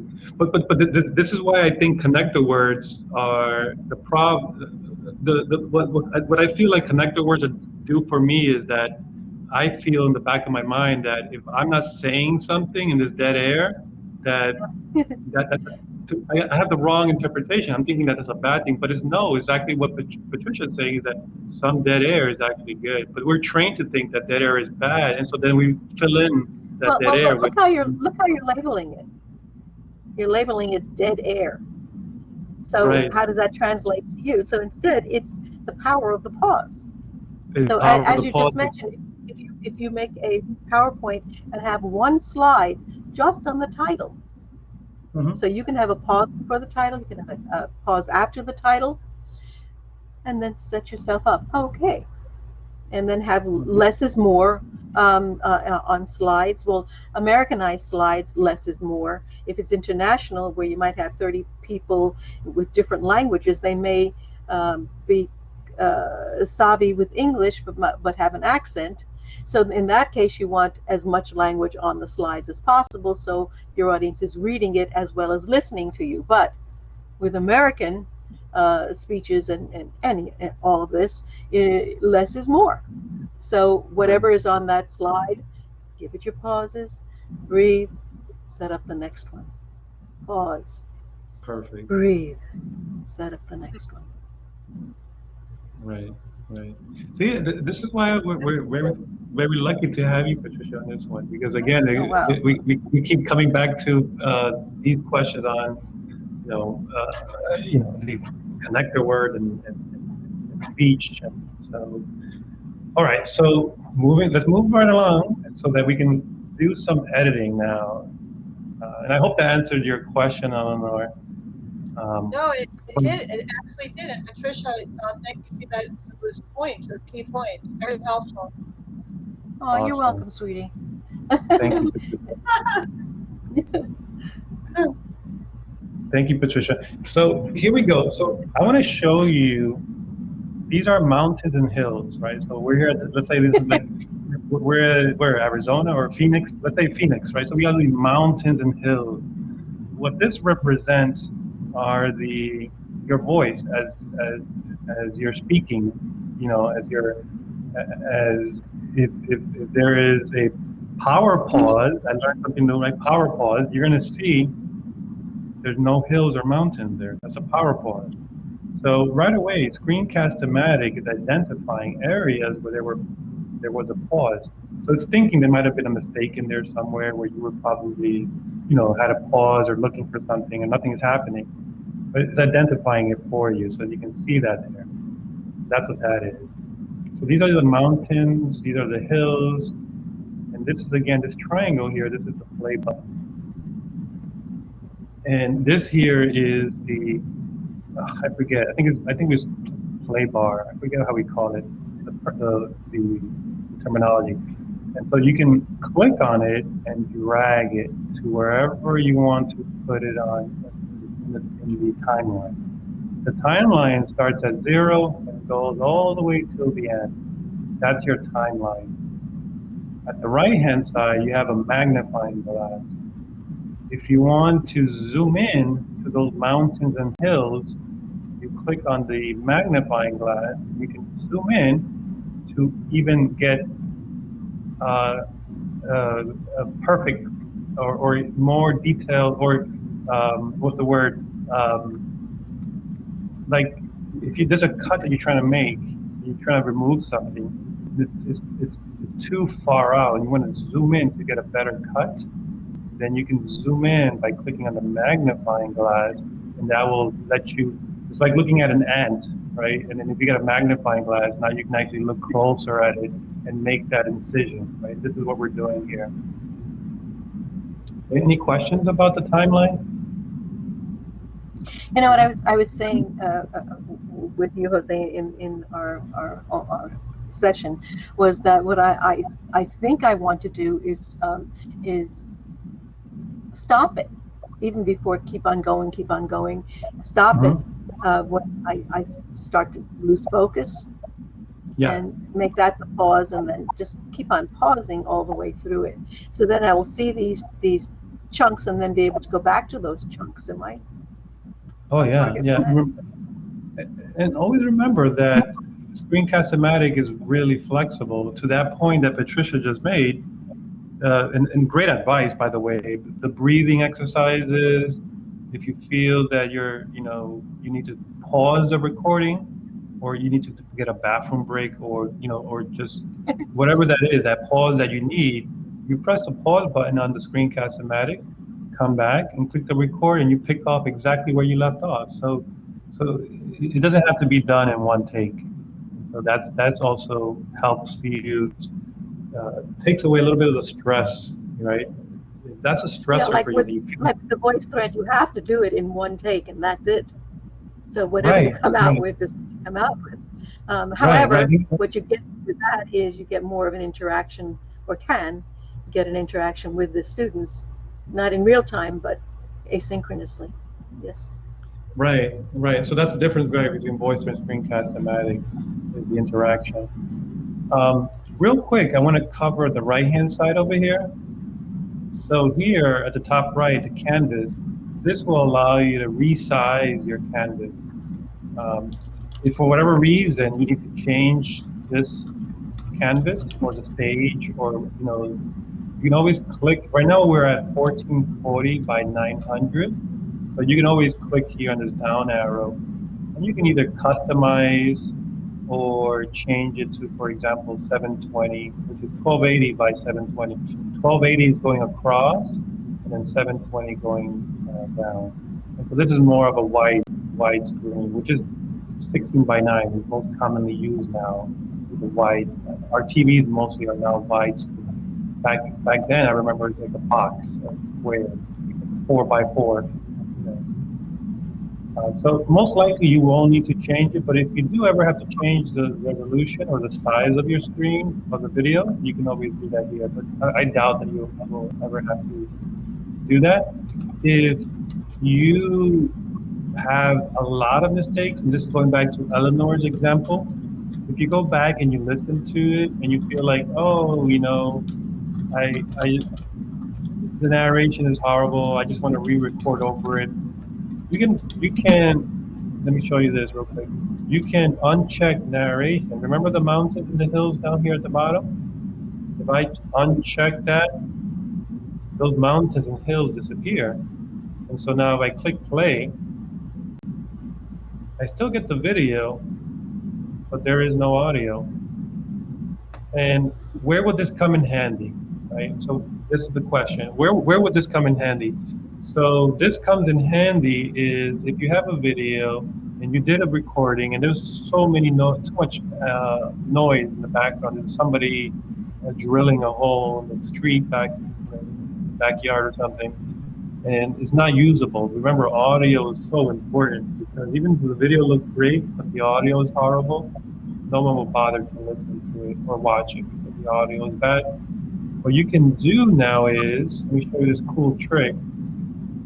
You can go into tools, and this reminds me back in the day where if you had a typewriter and you needed to use whiteout to fix a mistake. This is the analogy of whiteout for a video. I can click on narrate. I can select the area that I want to put the whiteout on. Let's say I want to use whiteout for the whole video. I want to replace the whole audio with the video. Now, if I do this, and I speak and record my voice, it's going to replace the audio that was there previously recorded. So I'm using whiteout and taking out the audio that was there done before. Now, you're going to say to me, but Jose, if I do that, it's not going to sync to my video because I'm speaking in the video to my previous recording, and if I add audio to that, it's going to look like it's not going to be synced. Everybody understand what I'm saying? Right? Yes. It's not going to be synced, right? Because I'm recording new audio, but my lips are moving and my audio is not matching to my lips. So what you can do is when you click start,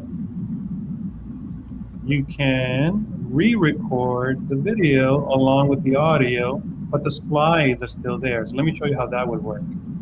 So yes, I have it set to record webcam and my audio. And let me click on the X. and then I click record. Hello class and welcome to HA 112. Today we're going to talk about the 5 vowels in Japanese sound system. So if I hit,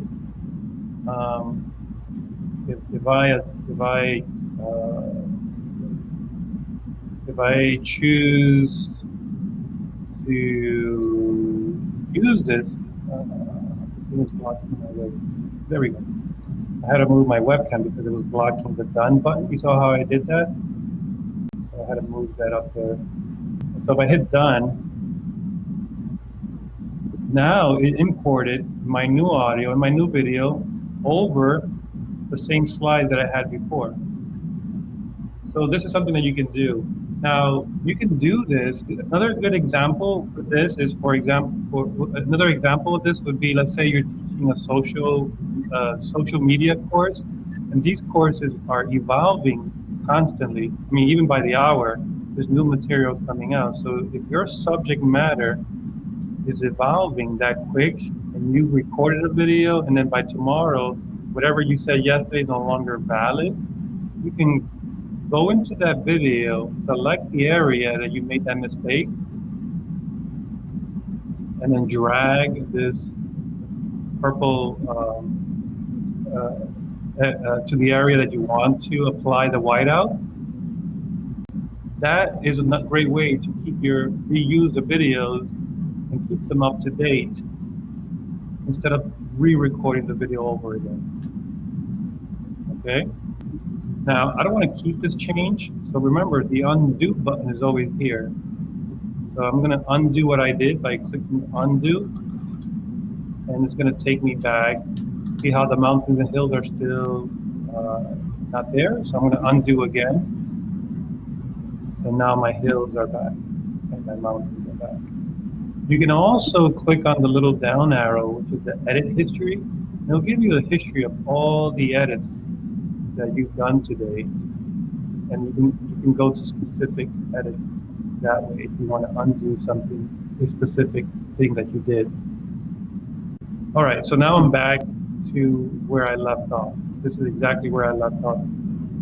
So now going back to the right-hand thing, I can always the right-hand control panel. I can also add music. If I click on music here, I gotta speed up a little because I'm running out of time. So if I want to add a song, for example, ambient, let's say you can preview the song before you select it. Now Screencast-O-Matic has a ton of music that you can choose from. If you don't find something that you like, you can also import your own song or your own music, as long as it's an MP3. M like Mary, P like Peter, the number 3. That's an MP3 file. So if I want to preview this song, let's say Picture the Day.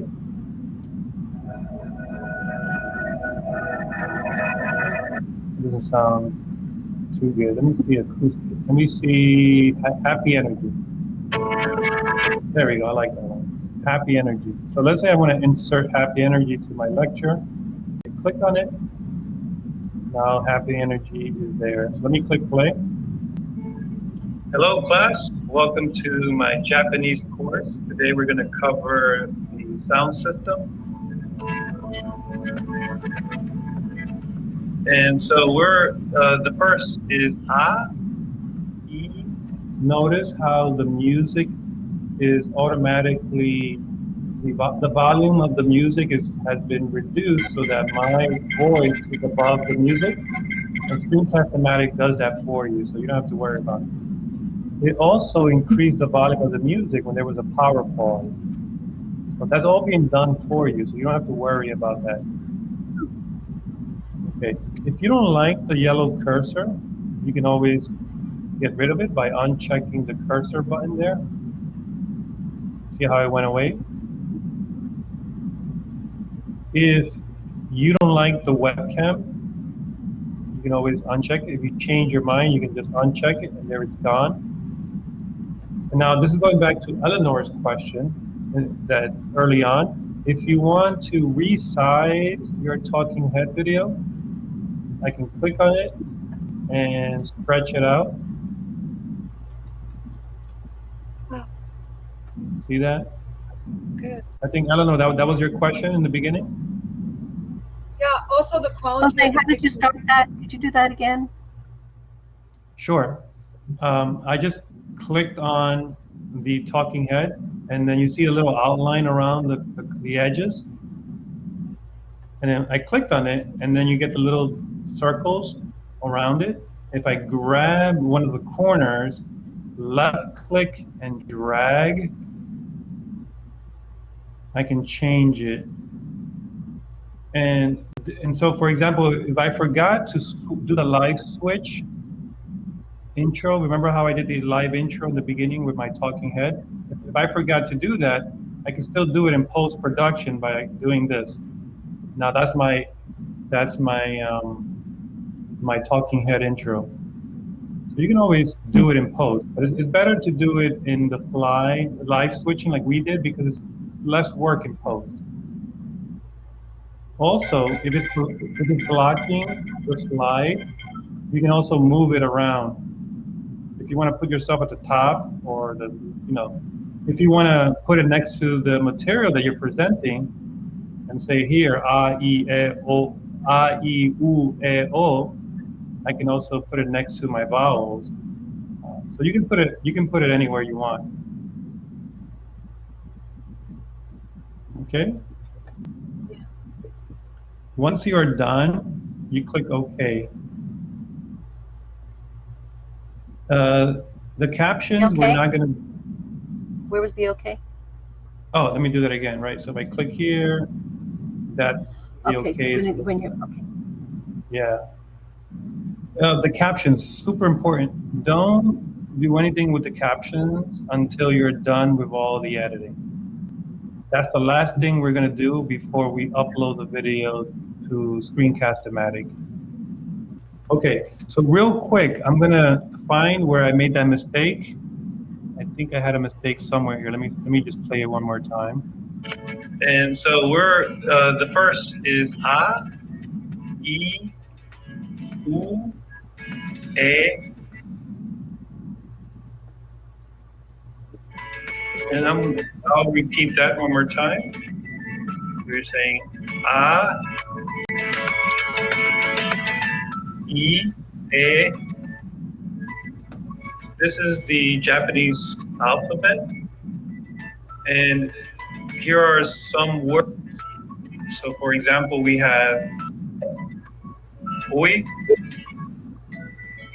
and yeah, here's my mistake. And so you see, if I make a mistake, like right here, I kind of struggle there with my pen switching back. Okay, class. Okay, so you see how I found where my mistake happened? It started here, and then I recovered back here. So I found that my mistake happens here. And see, I stumbled there. I couldn't find the Screencast-O-Matic. I couldn't find the button to switch the pencil tool. And that's where I was scrambling. And so it happens from here, and it ends, I think, over here. Sound system, we covered the vowels today. Wait, actually, it's over here. Okay, class. Here. Okay, class. Okay, class. So that big mountain right there is where I need to. I recovered. Okay, class. So I can start from the end, or I can start from the beginning. Whatever way works best for you. I'm going to do it from the beginning. I'm going to start exactly where the mistake happened, and that's where my mistake happened, right here. So I'm going to put the bar. And by the way, I didn't mention, this is called scrubbing. Like you're scrubbing a bathtub. See how I'm scrubbing through the video?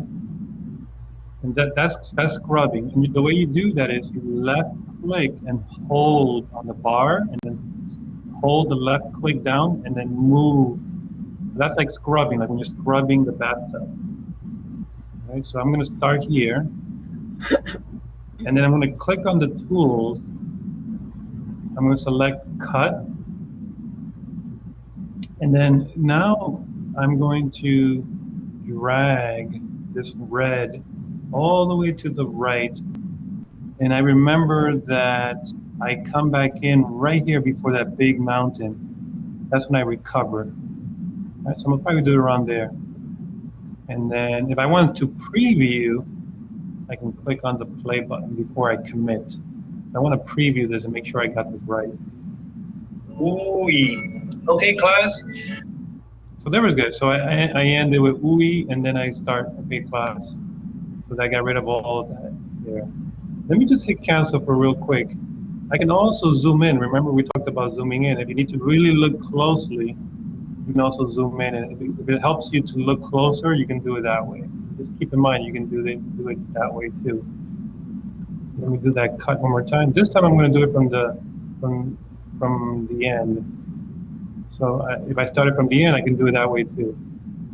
So this time I'm going from the end to going forward to where the mistake happened, right here. I can preview it one more time. Okay, there we go. I got it. So I'm happy with that. I'm going to go ahead and click OK to commit to that change, to that edit. So I click OK. Jose? Yeah, Eleanor? Yes. So when you make that cut, I'm finding it difficult to understand how, where exactly the cut is. And so you showed us, but those two, are you showing us the beginning and end point of that section, or how do you know if it's that particular spot that you're wanting to cut out? Does Screencast-O-Matic play back the whole? Do you have to play back the whole segment, or is it just the beginning and end of the segment? Sure. That's a great question. Remember the analogy of the whiteout? Yeah. So anything that you're highlighting is where the mistake occurred. So I know that my mistake started right here, and it kept going until this big mountain. So I know that I need to highlight in red everything that I want to eliminate until I recover, which I recover right here. So that involves you playing and noticing where the play bar is, and remembering exactly. So exactly. That's what you have to do. Otherwise, Screencast-O-Matic is not going to tell you the beginning and end point just by highlighting. Well, Yes. if I could just interject, the beauty of this is that before you actually cut it, you can play it back, right? Yeah. Right. So you won't. So it's a careful way of editing. Okay. Right. That's a great point, Christine, because when you do the preview, it's actually how your video will play with that edit if you had committed to that edit. But Eleanor, some cues that you can use to help you identify the in and the out is you can either look at for me, I use the mountains and hills as ways to navigate through this valley. And so I saw that the big hill, the big mountain was where I came back and I recovered. And this one is where I knew. Another way, if you don't like that analogy of using these spikes as landmarks or identifying the in and the out, is also looking at, here it says 105. So if I know that at 105 is where the mistake occurred, and then at 130, so then if I do cut, right, let's say I do cut, okay, so I'm here, I'm at 105, and I have to drag it all the way to 130, right? So let's do it that way. So here's 105, it's still going, this is 110, this is 115, this is 120, this is 125, and here's my 130. So that's another way you can do it. You can either do it visually by looking at the spikes for the mountains and hills, or you can look at the time and say, well, I screwed up at 105, and then I recovered at 130. So everything in between 105 and 130 has to be in red because this is all my mistakes. And then what's going to happen is that this area will disappear, and this end will be stitched to this end. And to Christine's point, the preview button will let you play back as if this red area was not there and these two were stitched together. Does that help, Eleanor? Yes, it does. Yes, thank you. So And here's the other thing that Jose taught me well is to use the magnifier. Like if you still need a lot of scrutiny within the 1 second, the magnifier lets you get into that. Oh, good. Yes. Yeah, That's so good. Christine makes a valuable point, right? Because now you see how okay, this is zoomed out. This is how it looks zoomed out. You see the red area? Mm-hmm. And let's say I want to zoom in. I want to get really, really a clean cut, and I don't want anything extra. I just want it to be very clean. So I click on the magnifying glass, the plus sign right here. And you see, it's still going further to the right. Notice there's a scroll bar here that lets you move the timeline to the right. Because remember, we're zooming in, so now anything that you zoom in becomes larger, right? So I had to move it a little bit to the right. So now you see how I'm covering the red area from beginning to end. But you see how I can see more details now. If I feel like, oh, wait a second, I need a tiny more, little bit to the left or a little bit more to the right. You see how now I can really get to the nitty gritty? Yes, that's good. But look, if I do it if I zoom out, I really couldn't have done that because it's kind of, I can't really see that well. Mm. But if I zoom in, like Christina's saying, I can play it back. Let's see if that fixed it a little better. Ooh, okay, class. But let's say if it was a little bit too far out, let's make it like a little bit far out here, and then I preview it now. Let's see. Ooh. See how I kind of like sucked my tongue or whatever I did there, like a little, like a little smack. I don't like that. I don't want that smack. So since I'm zoomed in, I can actually really get the nitty gritty right there. Oh. And see, now that smack should not be there. Let's check. Let's see if the smack is there. So I'm previewing again one more time. Ooh, okay, class. A little better. I can still hear the smack. But let me see if I can move a little bit more to the right. See how you're playing with this? Let's see the smack is gone. Ooh, okay, class. There we go. The smack is gone. You see how I got rid of that smack? Mm-hmm. I don't know. I guess I'm running out of saliva.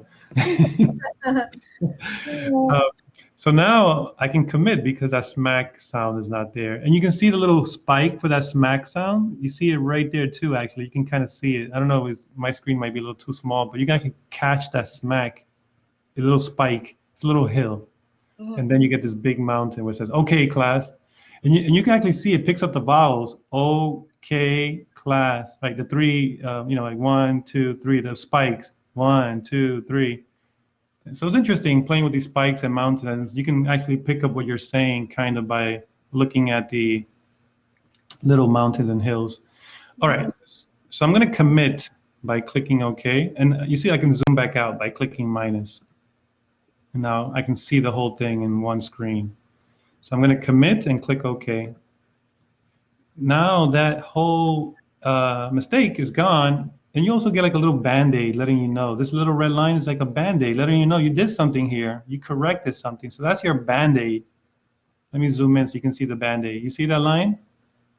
Something happened here. So it's a reference to let you know that you actually corrected something here. And then you can always go back and undo it if you want it back. So you always have that flexibility to always return back to normal. All right, so that's how you would edit. Since I'm running a little bit short, I'm going to do one more thing and then I'll stop. Let's say I want to add a title to my video, right? I want to add a title. So I'm going to click Tools, Overlay, Text. All right. Now I can type something in here. Let's type in there Japanese sound system. But you see how there's no background? It's kind of like lost in the slide. I need to create like a little background. And again, if you plan ahead, you could have done a slide with a title. But let's say I forgot to create my title card in my PowerPoint slide. I can always do it in post-production. So now I need a little background. So I click on background. By the way, if you don't like the color, you can change the color. I know FIT faculty are very specific about color and font, so I've learned that. If you want to change the font, you can go to Arial. Want to change the size. There's a lot of fonts here to choose from. You can play around with all these fonts. I like this one. You can bold, italicize, underline. Let's just say that looks fine to me, but I want to choose a background now. You can then choose a background, whether it's a square, which type of shape. Is it rounded or is it a box? I like rounded, so let's choose rounded. And let's give it a color. Since I'm using a blue font, I'm going to choose maybe gray. There we go. That kind of works. All right, I'm kind of happy with that. And I'm going to choose done. Now I'm going to resize it. Let's make this a little bigger. Maybe something like this. So remember, I'm doing this in post. All this is happening in post. So I'm kind of happy with that. So I'll click OK. Whenever you're happy with something, you're done, you click OK. Now you see there's a new layer on your timeline, and this is your text. If you want this text to start or end at a specific point, actually, let's play it first and see how it looks. And here are some words in Japanese. Actually, it worked exactly where I wanted to work. But let's say if I wanted to extend the duration of that title card, you click on the yellow, right here, on the yellow. Let me zoom in. Probably you can see it better. And actually, zoom in is better. Oops, I moved it over here. Well, actually, I put it here. This is where I put it. So if you want to edit the title card, you click on the layer on the timeline that's yellow, which is here. Then you click on this little box with the letter T on it. And this will allow me to change the position of the title card and the duration. So if I want to make this longer, you grab one of the blue lollipops, the front lollipop or the back lollipop, and you can then drag. Remember scrubbing, you're scrubbing the bathtub. And that will let you change the duration as to when it ends and when it starts and when it goes away. Right. So now if I click OK, I can actually preview before I commit. Is alphabet, and here are some words in Japanese, just with the vowels.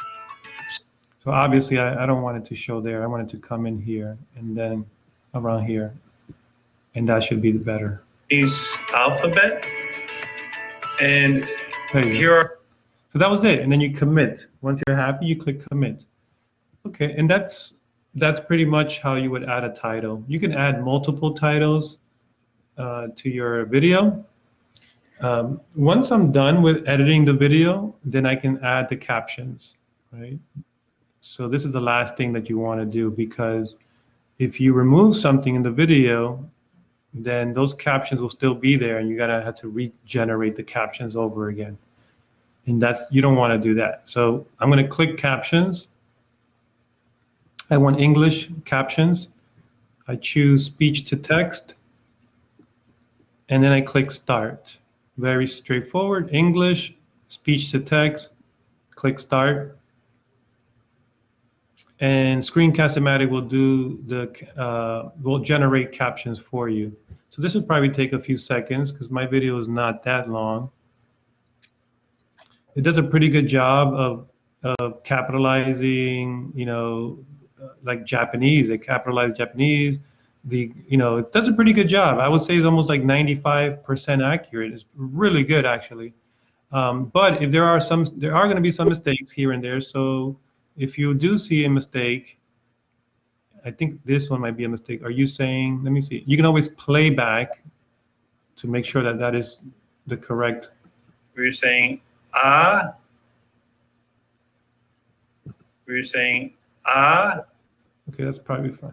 It's missing ah, so here I would say ah. Maybe I'll just say it like that, ah, or I don't know.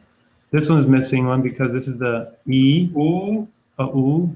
So this will be ooh. See, sometimes it's missing sometimes, and you can go in there and then play a. So that's a. Oh. Oh. So you see how you can just click and type where there's either something missing or there is a mistake. If there was a mistake, for example, let's say the J was not capitalized, I can just click delete and type in the correction. Okay. Once you're happy with your captions, just click OK. And then we click done. This is now where we click up where you want to upload, right? So if I click Screencast-O-Matic and I give it a title,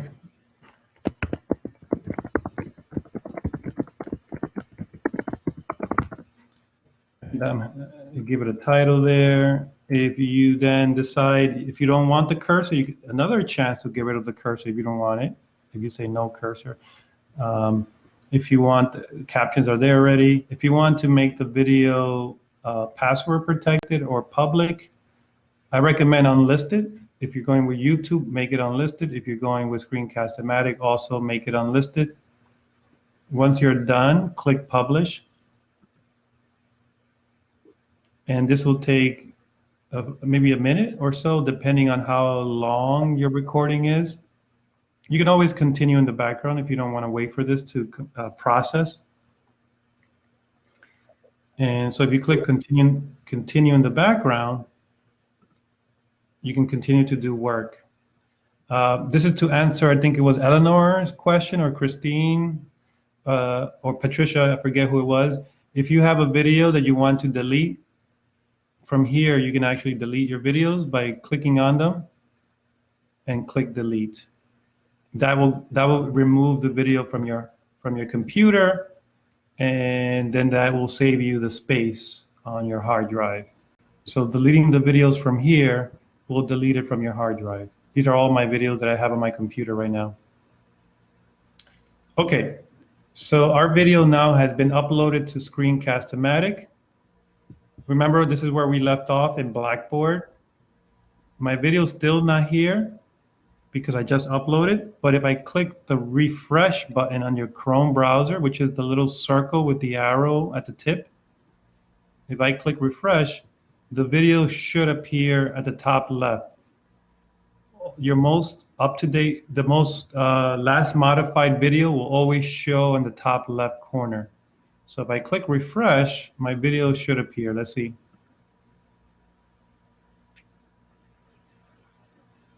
There it is. Right, so this is the video that we just made, 1 minute, 22 seconds, Japanese sound system. And so if I click here, this is the video that I want to embed. And so now this is going directly into my Blackboard course. I can choose the size of the video. Do I want it to be full, large, medium? Small works best for me. I like it at this, so you can, I mean, you can play around with it if you don't like it to be too small. Students can always maximize the window if they want to make it bigger. I like to have the controls on so the students can choose whether they want to rewind or fast forward. So I turn this on, show controls. Make sure the captions are on. I don't like autoplay because that could be annoying to your students if the video starts playing before they click play. So I take this off. And that's it, we're ready to embed. So this is similar to YouTube, where if you were using YouTube, you would have to embed the video, but then you would have to copy, like Patricia said, you would have to go to YouTube, click on share, copy the embed code, go back into Blackboard, click on build, choose item, click on the HTML button, paste the code, it's a lot of steps, right? But here in Screencast-O-Matic, just click embed and it does it for you. You don't have to go through all those 13 steps with YouTube. So just by clicking embed here, we'll embed the video into your course with one click. And that's it. So now our video now is embedded into our course. If you do, let's say you made a mistake, or if this is not the right video, you can always click change content, and it takes us back here. Remember, these are all our pre-recorded videos, and you can choose another video if you want to. But this is the video that I want to select. I'll do that one more time. Show controls, take off autoplay, embed the video, and now the video is embedded again into my course. So if I want to preview this as a student, I will go back into content, click on the evil eye at the top right. Now I'm in as a student, I go into the content area. Here I click on Japanese vowels, so I click on that. And here we are, here's my video. Hello class, welcome to my Japanese course. Today we're going to cover the sound system. And so the first is A, I, U, E, O. And I'll repeat that one more time. We're saying A, I, U, E, O. This is the Japanese alphabet, and here are some words in Japanese just with the vowels. So for example, we have ai, ie, oi, ue, aoi, ie, ui. Okay, class, I hope you enjoyed the Japanese sound system. We covered the vowels today. For homework, make sure you read chapter 1 and 2. Have fun, enjoy, and we'll see you next time. So that was it. That was my preview. Let me. Jose, why did the captions didn't show? Oh, thank you, Patrick. Yes. Yeah. So remember, the captions are left to the students to decide if they want to listen to them or not. So if I turn on the captions, here is the CC button. Right. So let's play it back. And so the first is A, I, U, E. So that I need to fix. That was the area where I didn't have. I'll repeat that one more time. Yep, that's fine. We're saying A, I, U, E, O. This is the Japanese alphabet, and here are some words in Japanese just with the vowels. So for example, we have ai, ie. So as you can see, there's some words that didn't pick up, like these are, understand these Japanese words. So this is something I would have to correct when we were in the captions area. I didn't go through all of it, but this is something that, captions are, sometimes it finds it hard to recognize other languages. So this is something I would have had to type in, the ai, ie, oi. But Patrick, you make a great point, because again, here, the students can rewind 10 seconds, fast forward 10 seconds. So for students, this is gold for them, to be able to rewatch your video, to pause it, play it back, to skip ahead, or even to fast forward. If they want to fast forward your voice to 2 times the speed and you sound like a chipmunk, like this. And so the first is A, I, U, E, O. And I'll repeat that one more time. You're saying? I mean, you'll be surprised as to how many students watch videos in fast forward because they're looking for those key takeaways. They're looking for certain things. And there's a lot of studies. You can actually look at a lot of studies at how students watch videos. It's so interesting.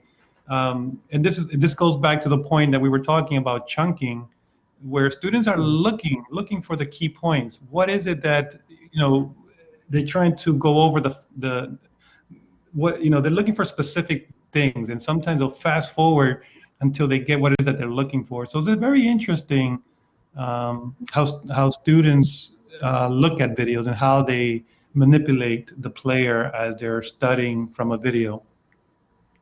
Great question, Patrick. Thank you. So here you control the volume. You can control if you want to make it full screen. Full screen will look like this. If you want to back 10 seconds, forward 10 seconds, jump ahead. Alphabet, example, we have and we'll see you next time. Again, I mean, when I was a student, all I can do was bring a recorder to my class and ask permission, ask the professor permission to record the lecture. But for me, that was what we referred to as gold. Like, this is like, now I can actually go home, study from, but this is, with a video, you can actually have the visuals along with the audio. So for students, especially for online classes, you're already, as a teacher, you're already a superhero. But if you do videos like this, you'll be a superhero, because they'll love you if you provide this content. If you provide your content in this way to them, it's easy for them to absorb the content easier through visuals and audio, and the flexibility of rewinding, fast forwarding, pausing, and also for language. Students of who are not English speakers can then turn on the captions and slow it down a little bit and turn on the captions. Yeah.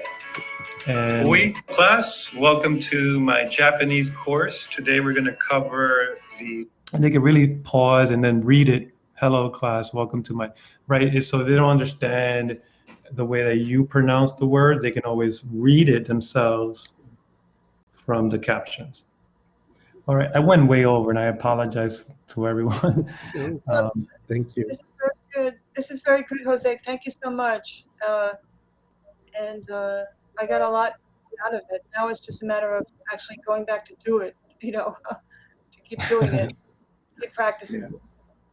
Well, thank you for sticking it through with me, because I went I went 16 minutes over, but again, I am here to help. You're not in this alone. If you ever want to sit down with me and do it together, I've been working already with several faculty on just one-on-one, so it's not like you're not left alone. So don't feel this is a task that all falls on your shoulder. I know it's already hard as a teacher and even as an adjunct to be able to even do all this extra work, but I honestly will tell you, as I'm looking at things in the education field, video is becoming the next thing. Like, I'm seeing more and more and more video as we saw in the remote teaching experience, where we had to stream ourselves from our homes. So anyway, but again, feel free to reach out to me. I'll be happy to help in any way I can.